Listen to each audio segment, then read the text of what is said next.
Hello, little lovely from the home of the spirit quartz, Buchenhout, South Africa. What I find so cute about this one is this little crust of quartz. And sitting on top of that is a larger quartz crystal. Now, typically from this deposit, we have a central quartz crystal which is surrounded by smaller ones. And here we have the underlying form of a central crystal, but there's no real prominent head. Makes me think of the minerals of Malawi, where there are many chieftains and no warriors, so nobody could decide on a central head.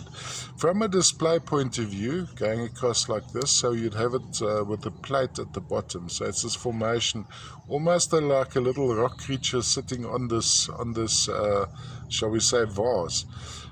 Typically also when we look into the faces of the crystals, you'll see there's a color concentration around the edges typically, and that in this case would be almost a smoky to grey quartz, which is quite unusual from this deposit.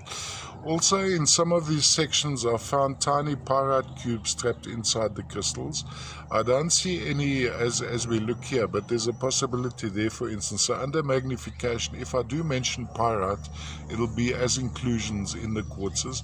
Then this reddish underlying undertone there would be hematite in stages of oxidation.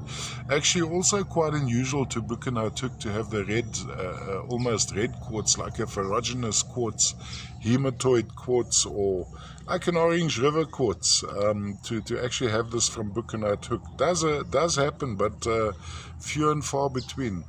All the way from the deposits of Buchenhout in South Africa. Spirit quartz, with a difference.